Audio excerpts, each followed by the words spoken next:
Logan County, Kentucky, 1871. La iglesia donde nadie podía entrar durante el sermón. Hay una frase escrita con tinta marrón, ya oxidada, en un libro de actas de iglesia fechado en 1871. No está subrayada, no tiene nota al margen. A simple vista, parece una línea administrativa más, pero es una orden. North Vestry to remain locked during sermon. Access by trustee only. La sacristía norte debe permanecer cerrada durante el sermón. Acceso únicamente por el trustee. Eso no describe una costumbre, describe un procedimiento. Y cuando un procedimiento queda asentado por escrito, suele significar lo mismo. Alguien quiso fijarlo, no dejarlo al criterio del momento. Logan County, Kentucky, zona rural cercana a Russellville, año 1871. La guerra civil había terminado 6 años antes. El condado intentaba recomponer lo básico: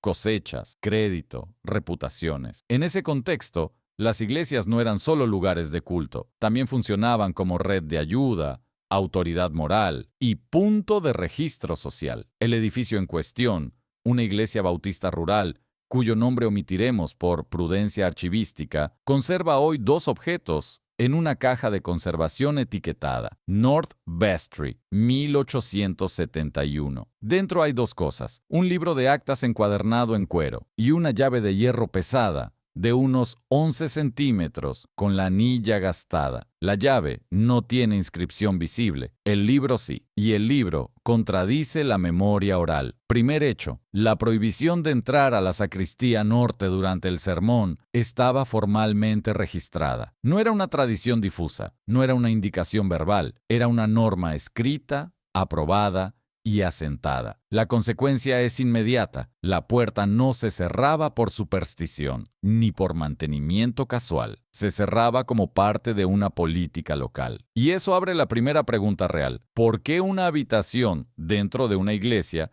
debía permanecer cerrada precisamente cuando todos estaban reunidos, mirando al púlpito? El libro de actas mantiene caligrafía estable hasta la página 43. La entrada relevante aparece en marzo de 1871. No hay debate registrado. La orden aparece sola, como si nadie hubiera querido dejar la razón, solo la obediencia. Ese mismo día aparece otra nota, menor en apariencia: Trustee Caldwell to retain vestry key during services. El trustee, no el pastor, retendría la llave durante el servicio. Ese detalle cambia la lectura. En las iglesias rurales del Kentucky postbélico, el trustee era una figura administrativa, custodiaba bienes, gestionaba ayuda, firmaba papeles, no predicaba, administraba. Y aquí administra con la llave en la mano. La llave de hierro presenta desgaste en el vástago. No parece ceremonial, parece usada. El inventario parroquial de 1873 la describe con una sequedad casi irritante. Large Iron Key, North Vestry, nada más. Hasta aquí todavía podría parecer una historia de orden interno. Pero el patrón no termina en la puerta. Durante 1870, no aparece ninguna mención a la sacristía norte en el libro de actas. La orden surge de forma súbita en 1871. Ese mismo año, aumentan las entradas de relief, ayuda, en un libro de beneficencia vinculado a miembros vulnerables de la congregación: viudas, familias con deuda, granjeros con cosechas perdidas. Es un registro separado, con pequeñas sumas de asistencia. En apariencia, un documento caritativo, y quizá lo fue, en parte. Pero al cruzarlo con el registro civil del condado, aparece una secuencia repetida: domingo, ayuda registrada; domingo, servicio; domingo, sacristía cerrada; lunes o martes, movimiento legal. Eso todavía no prueba intención, pero sí fija una cronología. Y una cronología, cuando se repite, deja de ser una casualidad cómoda. Documento 1, abril de 1871. Eliza Morrow. La primera coincidencia que resiste el cruce de registros aparece en abril de 1871. En el libro de beneficencia se lee: Eliza Morrow, relief, $6. No security. $6. Sin garantía. Cantidad modesta. Nada extraordinario. Leída sola. Pero Eliza Monroe no aparece como un nombre suelto. En un apunte relacionado de beneficencia figura como viuda, con hogar en situación frágil tras una mala temporada. Ese detalle no cambia la cifra, cambia el riesgo. Al siguiente día hábil, en el registro civil del condado de Logan, aparece un instrumento presentado por la misma persona, con monto mayor, con referencia a terreno, y ahora sí, con garantía. La cifra ya no es $6, es considerablemente superior. En este punto, los hechos son estos: una sala cerrada por orden escrita durante el sermón, una llave retenida por el trustee Caldwell, personas vulnerables registradas para ayuda dominical y movimientos legales en el registro civil del condado inmediatamente después. No tenemos intención probada, no tenemos confesión, tenemos una secuencia documental y antes de cualquier conclusión amplia hay otro detalle material. La norma de cierre no menciona seguridad del edificio, ni prevención de robo, ni conservación de objetos, solo fija el cierre durante el sermón. Ese recorte importa, porque limita el propósito al momento, no al lugar. El objeto símbolo, etapa 1, la llave como orden, todavía inocente. La llave, en esta fase, todavía puede parecer inocente. Una herramienta de orden, un instrumento administrativo, un objeto sin drama, pero una llave hace una cosa muy precisa. Controla acceso. Y controlar acceso no solo decide quién entra, también decide quién ve, quién oye y quién queda fuera. La sacristía norte no se cerraba cuando la iglesia estaba vacía, se cerraba cuando estaba llena. Eso no sugiere abandono, sugiere coordinación. En el margen inferior de la página 44 hay una marca tenue, casi borrada. Puede ser tinta corrida, puede ser raspado posterior. No es concluyente, pero sí obliga a una cautela útil. Leer este volumen no solo como texto, sino como objeto físico. Y aquí conviene fijar el tono del caso. Esto no es una historia de fantasmas, no es superstición rural, no es folclore de campanario, es un expediente, un conjunto de documentos que, leídos en secuencia, plantean una posibilidad incómoda, que la sacristía norte no se cerraba para guardar objetos, sino para controlar conversaciones, firmas o marcas, y que la llave de hierro no funcionaba solo como símbolo de orden espiritual, sino como herramienta administrativa en manos de una persona concreta. Nuevo hecho. La norma escrita no protege un objeto, protege un momento. El cierre coincide exactamente con el instante en que la congregación está reunida, ocupada y sin supervisión externa sobre esa habitación. Y eso lleva a la pregunta que cambia el caso. ¿Qué ocurría dentro de esa sala mientras el resto cantaba himnos? La primera respuesta no aparece en el libro de actas, aparece en una deposición y cambia el caso. Testimonio, fragmento de deposición, 1872. La primera vez que aparece la frase clave no está en el libro de actas. Aparece en un expediente de 1872, dentro de un paquete de Chancery archivado en Logan County. No es una acusación directa, es una deposición en una disputa de deuda. El nombre ya nos resulta familiar. Eliza Monroe, viuda, 34 años, 2 hijos menores. Su declaración fue tomada bajo juramento, y en medio de una respuesta que parece rutinaria, dijo: "He told me to wait by the stove after amen." Me dijo que esperara junto a la estufa después del amén. Ese detalle cambia el marco de la historia. Hasta aquí teníamos una sala cerrada y una llave retenida. Ahora aparece una instrucción concreta dirigida a una persona concreta. Después del servicio, la sacristía norte deja de ser solo una habitación restringida, empieza a funcionar como lugar de encuentro privado. La pregunta ya no es solo por qué se cerraba, la pregunta ahora es otra: ¿quién conducía a esas personas allí? Y para resolver, ¿qué asunto? El fragmento de deposición, fechado el 14 de febrero de 1872, dice: "After the preaching, Trustee Caldwell said I was to wait by the stove. He had the large key. The room was cold. He said we would settle the matter there." Hay 3 piezas útiles, y todas son materiales. Caldwell estaba presente, tenía la llave grande, y habló de settle the matter, resolver el asunto. No se menciona amenaza, no se describe violencia, pero sí queda fijada una escena, una habitación fría, una estufa, una espera después del amén y el custodio de la llave controlando el acceso. Ese testimonio pesa más cuando se cruza con el documento 1. Eliza había sido anotada en el libro de beneficencia en abril de 1871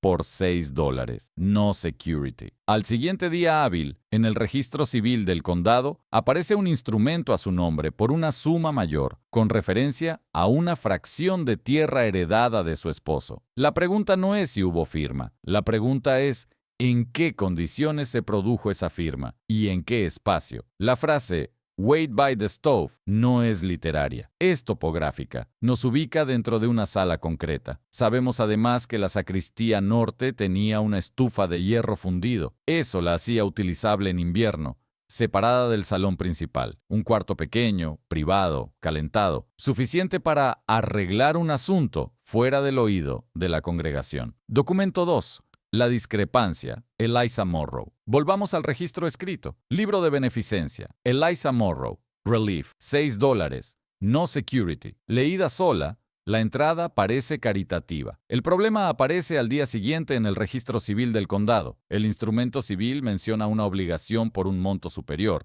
y hace referencia a garantía. No coincide con no security. Eso no requiere adjetivos. Es una discrepancia documental. Si esa discrepancia se confirmara en más casos, ya no hablaríamos de un error aislado de registro. Hablaríamos de una práctica. Por ahora, lo que sí puede afirmarse es esto. El libro de beneficencia y el registro civil del condado no describen la misma operación con el mismo lenguaje, y la diferencia favorece al documento que termina teniendo fuerza legal. La consecuencia es seria. La ayuda dominical pudo haber convivido con una formalización privada de deuda, en términos distintos. Y vuelve la pregunta central. ¿Las condiciones se fijaban o se reformulaban dentro de la sacristía, lejos de testigos? El objeto símbolo.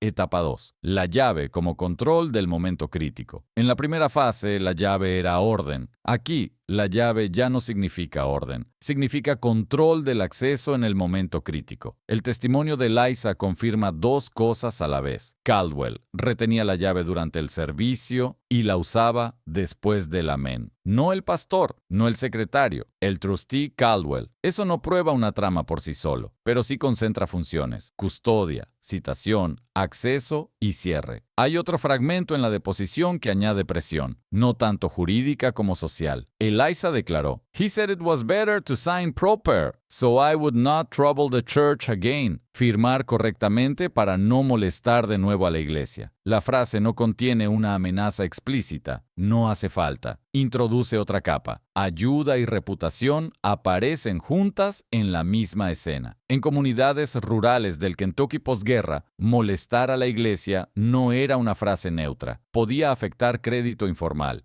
prestigio y apoyo vecinal. Ese contexto importa, pero aquí basta un punto más frío. La frase existe en el testimonio y acompaña a la firma. En otra sección del expediente de 1872, Eliza añade una línea breve. I did not read it. He said it was as spoken. No lo leí. Él dijo que era lo hablado. Eso no demuestra fraude por sí mismo, pero sí documenta dependencia. Ella no describe el contenido exacto del papel. Describe confianza transferida a quien controlaba la situación, la llave y el momento. Ese detalle cambia la lectura. La sacristía norte ya no parece solo un espacio administrativo. Empieza a parecer un lugar donde se decide quién entra, qué se escucha y qué versión del acuerdo termina circulando. No hace falta afirmar todavía engaño. Sí hace falta reconocer que la asimetría está documentada. Segundo caso, Thomas Bell y el costo humano. 3 semanas después del caso de Eliza, aparece otro nombre en el libro de beneficencia. Thomas Bell. Relief, $4.50. 2 días más tarde, en el registro civil del condado, figura un gravamen sobre herramientas agrícolas. Todavía no tenemos un retrato completo de Thomas Bell, pero como confirmación de patrón, el caso funciona con fuerza. Nombre, ayuda, intervalo corto, instrumento legal. La secuencia vuelve a aparecer. Domingo, ayuda. Domingo, sacristía cerrada. Lunes o martes, Documento legal. Una vez puede ser coincidencia, 2 veces obligan a seguir. Y aquí conviene añadir una consecuencia humana mínima, sin dramatización excesiva. Para un agricultor de subsistencia, un gravamen sobre herramientas agrícolas no es un detalle contable. Puede poner en riesgo la siembra, la cosecha y el trabajo necesario para sostener el hogar en la temporada siguiente. No hace falta exagerarlo, basta con nombrar lo que significa. Hasta este punto, aún no hay prueba de coerción explícita. Tampoco hay constancia de violencia física. Lo que sí hay es un conjunto consistente de elementos: aislamiento posterior al servicio, discrepancias entre el libro de beneficencia y registro civil del condado, y conversión rápida de casos de relief en instrumentos con efectos legales. El punto sensible sigue siendo el mismo: el aislamiento, porque si la firma o la marca se obtenía dentro de una habitación cerrada, sin testigos independientes, la memoria de lo acordado podía quedar subordinada al texto que luego llegaba al registro civil del condado. Y ese es el texto que pesa en tribunales, no la anotación de ayuda. Cuando la repetición se vuelve procedimiento, con Eliza Morrow y Thomas Bell, todavía podría intentarse una defensa benigna: desorden parroquial, lenguaje más rígido en el registro civil del condado, un trustee Caldwell excesivamente diligente. Pero el archivo del condado de Logan ofrece algo más sólido que una impresión: una secuencia repetida. Entre marzo y noviembre de 1871 aparecen en el libro de beneficencia al menos 8 nombres que, dentro de un margen de 48 horas posteriores al servicio dominical, reaparecen en el registro civil del condado vinculados a deudas formalizadas, gravámenes, referencias a tierra heredada, sesiones de herramientas o animales. 8 nombres en 9 meses. No todos terminan en pérdida inmediata de propiedad, pero sí repiten el mismo orden temporal. Lo importante aquí no es solo la repetición, es la regularidad del intervalo. El patrón deja de ser una suma de coincidencias. Empieza a funcionar como una secuencia temporal estable. Y eso tiene una consecuencia: la hipótesis de error administrativo pierde fuerza explicativa. La pregunta entonces se vuelve más concreta: ¿quién coordinaba la transición entre iglesia y oficina de registro, o al menos aseguraba la continuidad del circuito? Hay un detalle constante en los instrumentos civiles que eleva el nivel del problema. No hablo de las firmas, muchas son marcas. Hablo del cuerpo del texto. Al comparar varios instrumentos de 1871, la redacción principal repite fórmulas legales y un formato de cierre muy similares. Misma apertura estandarizada, mismo orden de cláusulas, mismo patrón de testigo al final. La apariencia no sugiere improvisación de mesa, sugiere plantilla o mano habituada al mismo tipo de instrumento. Eso no prueba conspiración, sí prueba preparación. Y la preparación importa porque reduce la idea de un acuerdo completamente improvisado después del sermón. Documento 5. Caso de Martha Dunn.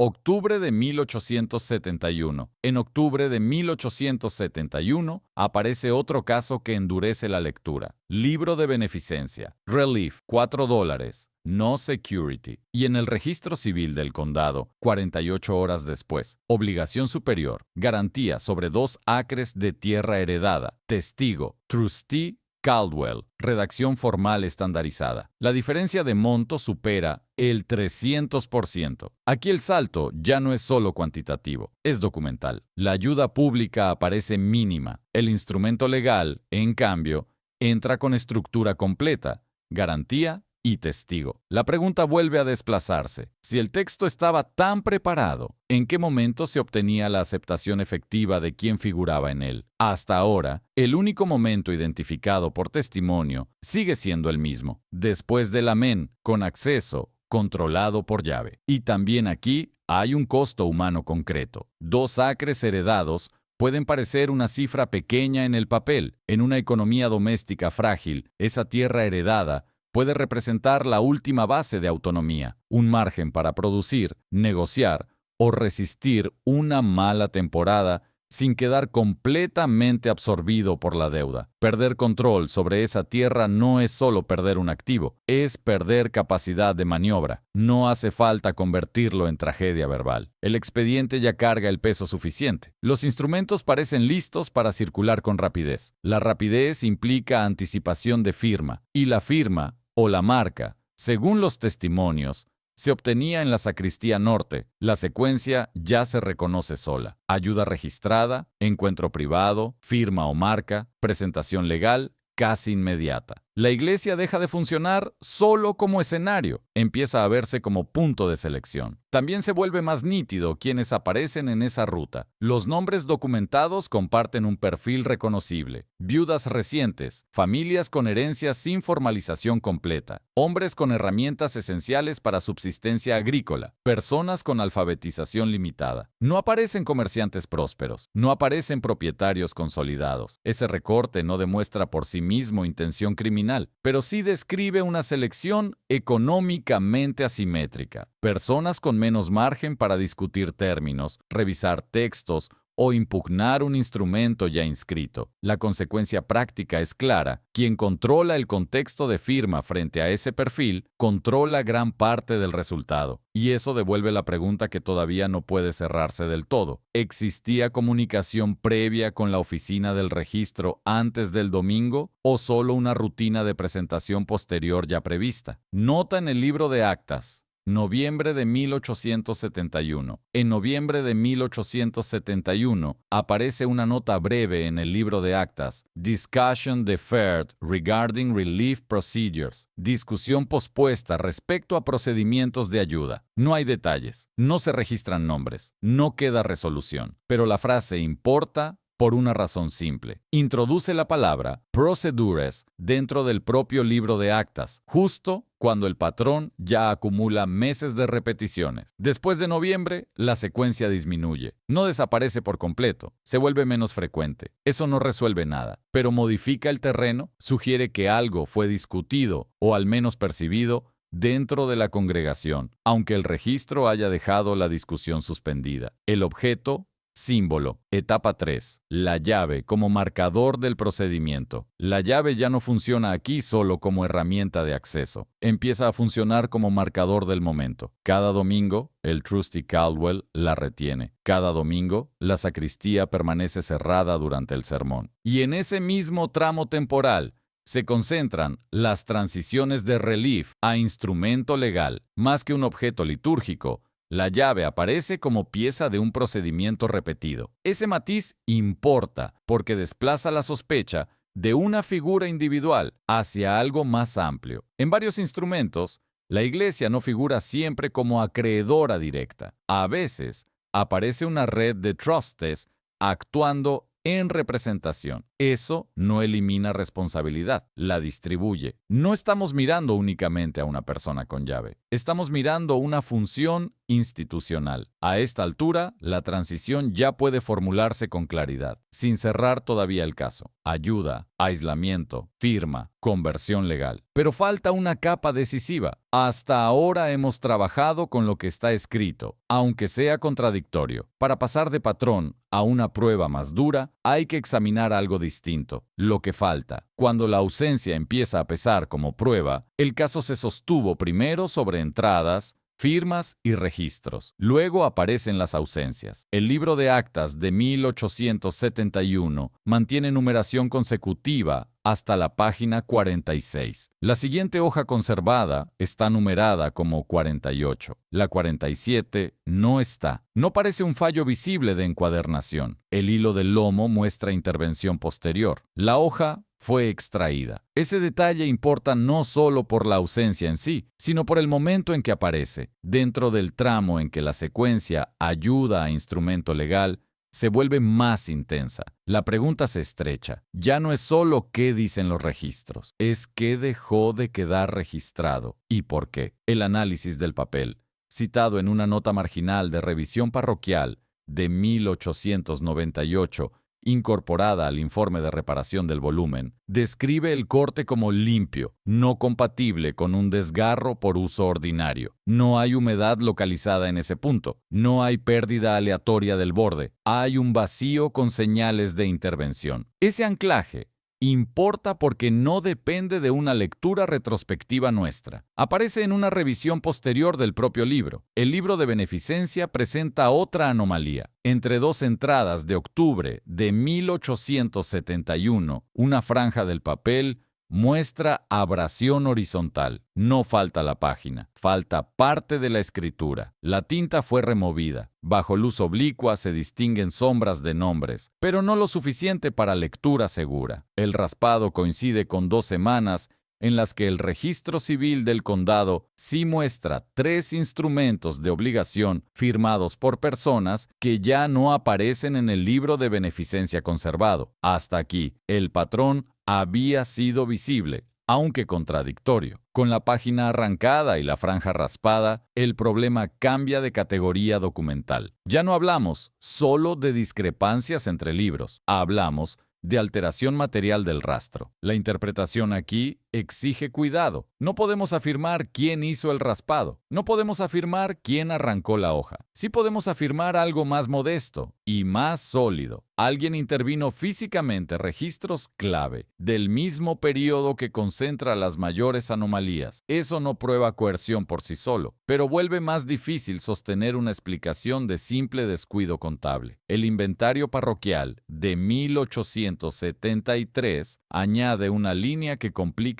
aún más la lectura. Minute Book Repaired, Several Damaged Leaves Addressed. No dice quién hizo la reparación, no especifica qué hojas estaban damaged, no describe el método. La palabra addressed es ambigua. Puede significar reforzadas, puede significar retiradas, puede significar corregidas, sin detalle, y aparece después de que en noviembre de 1871 ya habían quedado registradas preocupaciones por relief procedures. Ese encadenamiento temporal no identifica autor, pero sí conecta 3 cosas en una misma línea de tiempo: quejas internas, reparación o intervención del volumen, y pérdida o abrasión en zonas sensibles del registro. Y eso lleva a una pregunta más estrecha: ¿quién tenía acceso físico a los libros fuera del servicio dominical? La respuesta probable no es amplia. En iglesias rurales de Kentucky, en 1871, los libros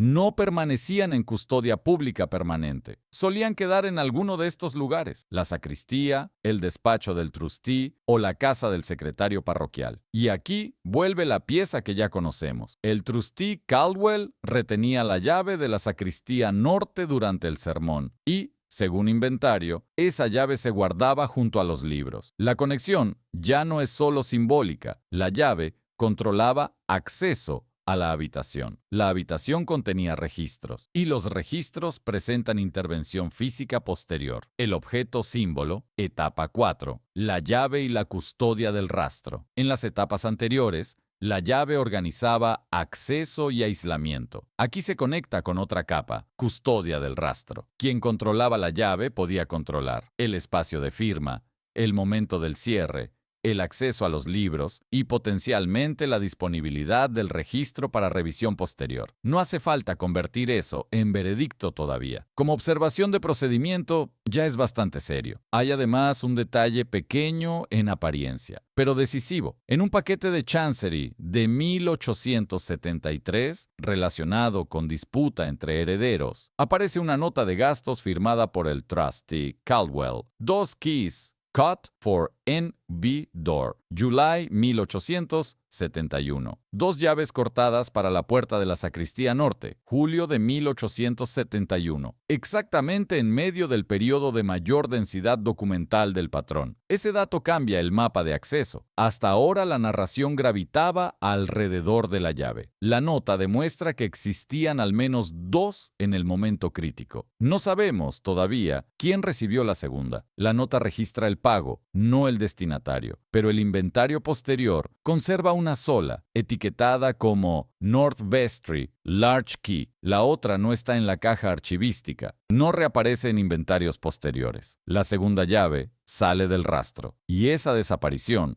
por sí sola, no demuestra coerción. Lo que sí hace es ampliar la posibilidad de acceso compartido o duplicado en el periodo más sensible. Separación de niveles. A esta altura conviene separar con rigor lo que el archivo muestra, lo que el archivo permite reconstruir y lo que todavía no cierra. Lo documentalmente establecido, existía un protocolo escrito de cierre de la sacristía norte durante el sermón. El trustee Caldwell retenía la llave durante los servicios. El libro de beneficencia y el registro civil del condado muestran discrepancias repetidas en monto y garantía en una secuencia temporal corta. Hay al menos una deposición juramentada, la de Eliza Morrow, que ubica una espera privada after amen, con Caldwell y la llave presentes. El libro de actas y el libro de beneficencia presentan anomalías materiales, hoja faltante y abrasión. Y existe una nota de gasto que consigna 2 llaves cortadas para la puerta de la sacristía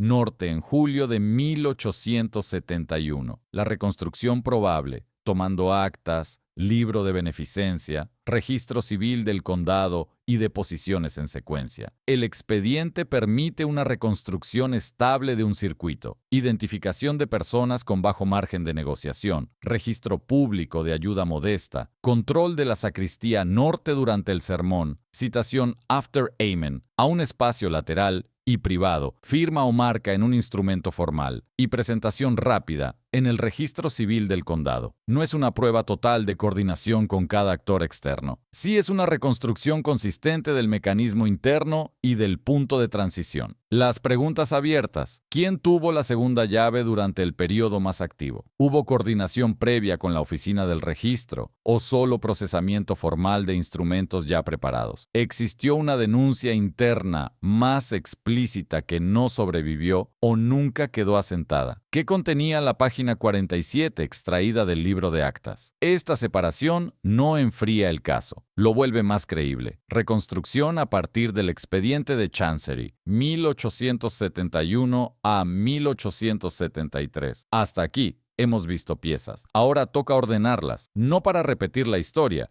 sino para probar que las piezas encajan en una secuencia verificable. En un paquete de Chancery fechado en 1873, relativo a una disputa por ejecución de gravamen, aparece la nota contable firmada por el trustee Caldwell. Expense, 2 keys, cut for N.V. Door, July 1871. Ese dato no aparece en el vacío. En ese mismo mes, el libro de beneficencia registra 3 ayudas dominicales y el registro civil del condado muestra 3 instrumentos de obligación presentados al inicio de la semana siguiente. No hace falta forzar la interpretación para notar lo importante. La duplicación de llaves coincide con el tramo de mayor densidad del patrón. La pregunta entonces ya no es abstracta. ¿Para qué se necesitaba una segunda llave? Precisamente cuando el circuito ayuda a obligación aparece más activo. El expediente de Chancery añade otro elemento, menos mecánico y más revelador en el lenguaje. En la declaración de un agricultor, Samuel Rich, aparece esta frase: I was told the matter would be private as it concerned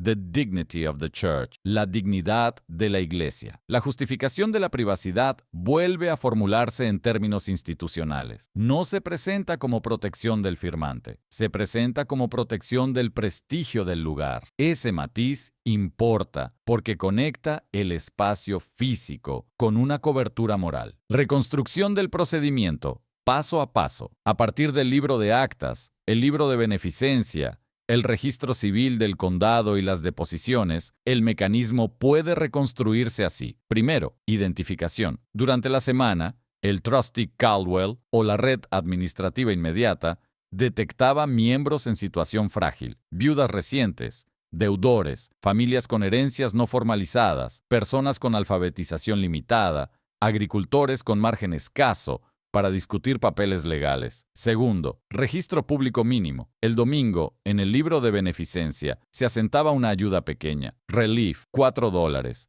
No security. Eso fijaba una versión pública de caridad. Monto modesto, lenguaje benigno, sin garantía. Tercero, sermón y cierre. Durante el sermón, La sacristía norte permanecía cerrada por orden escrita. La llave estaba en manos del trustee Caldwell. El cierre coincidía con el momento de máxima concentración de la congregación en el culto. Todos presentes, atención dirigida al púlpito, poca supervisión sobre la habitación lateral. Cuarto, after Amen. Al terminar el servicio, algunas personas eran instruidas a esperar junto a la estufa. No es una imagen inventada. Aparece en deposición. Un cuarto frío, una estufa de hierro, una espera breve después del amén. La reunión ocurría en un espacio aislado, sin testigos independientes. Quinto, firma o marca. Dentro de la sacristía se obtenía firma o marca en un instrumento con redacción formal. En varios casos, la marca aparece como una X y queda atestiguada por el mismo trustee Caldwell que retenía la llave. Ese detalle no solo valida el acto en papel, une,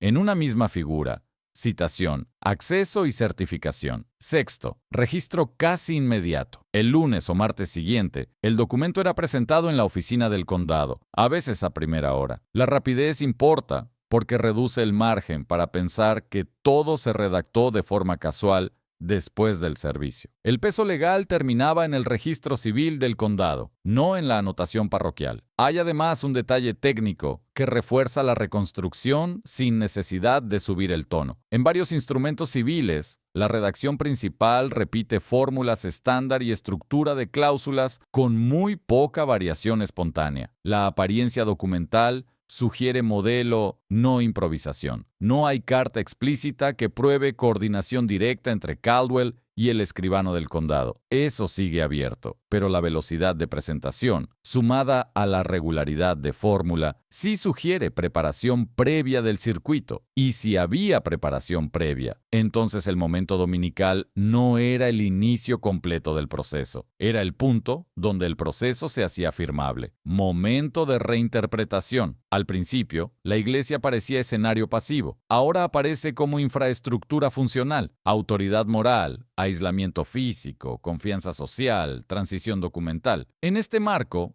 la coerción no necesitaba violencia visible, le bastaba legitimidad, y la legitimidad la aportaba el entorno. El objeto símbolo, etapa 5, la llave como herramienta de procedimiento y de visibilidad. La llave ya no opera aquí como simple indicio, funciona como herramienta del procedimiento. Controla el momento, controla el espacio, controla el acceso a la sala, controla el acceso a los libros y posiblemente, en parte, la custodia del rastro documental. Y ahora sabemos algo que altera la imagen inicial. No era única. La nota de gasto es precisa, 2 llaves cortadas. Sin embargo, en los materiales conservados, solo aparece una. No hay inventario posterior que explique el destino de la segunda. Puede haberse perdido. También pudo quedar retenida fuera del archivo.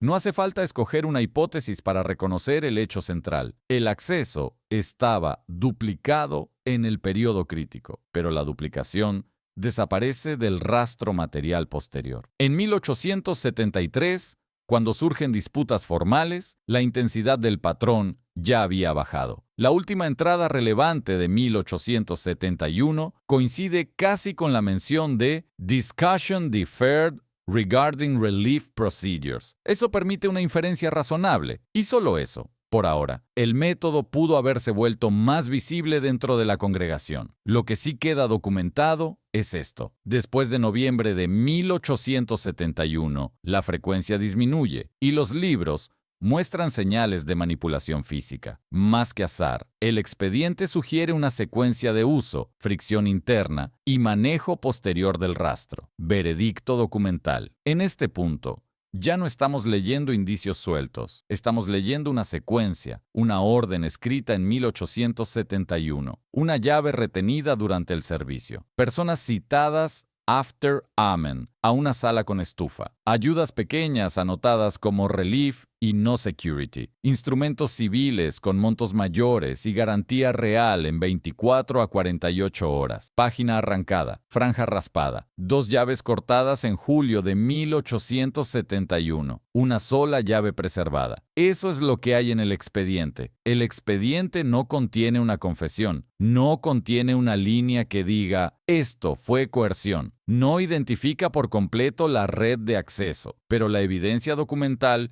sí permite una lectura consistente y estable. La sacristía norte fue utilizada como espacio de aislamiento para la firma o marca de instrumentos que luego aparecían convertidos en deudas registradas en el registro civil del condado. No se trata de una sola contradicción de monto, no se trata de una sola deposición, no se trata de una sola anomalía material, se trata de una secuencia repetida: ayuda, aislamiento, firma, conversión legal, respaldada por coincidencias temporales, testimonios juramentados, discrepancias documentales y control concentrado del acceso. Dicho de otro modo, la sacristía norte no parece haberse cerrado únicamente por disciplina interna. El cierre formaba parte de un procedimiento que reducía testigos independientes en el momento de la firma. Lo que sabemos, lo que inferimos, lo que no sabemos. Lo que sabemos, documentalmente, había un protocolo escrito de cierre durante el sermón. El trustee Caldwell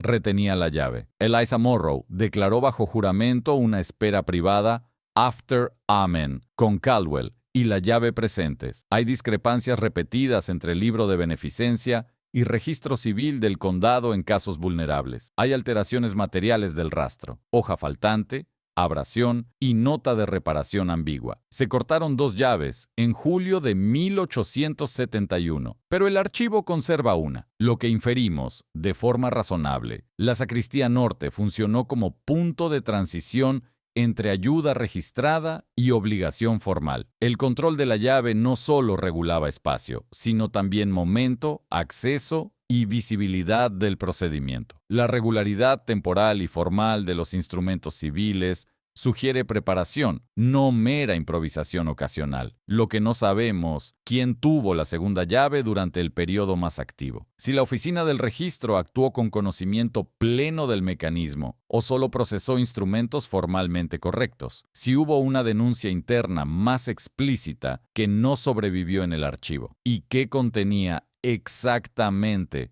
la página 47 extraída. Cierre del ciclo. La pregunta inicial era simple: ¿por qué la sacristía norte permanecía cerrada durante el sermón? La respuesta documental es menos simple, pero más precisa, porque el cierre formaba parte de un procedimiento que requería aislamiento para obtener una firma privada o una marca y convertirla después en obligación legal. La habitación no se cerraba para silencio, se cerraba para control. No solo control del espacio, también del momento, del acceso y probablemente en parte del rastro. Otro seriado opcional. Queda una pregunta fría, casi contable, pero difícil de esquivar. Si en julio de 1871 se cortaron 2 llaves y solo una fue entregada al archivo, ¿quién tuvo la otra durante el periodo más activo del sistema? Porque si hubo 2 llaves, hubo al menos 2 puntos de acceso y el archivo solo conserva uno.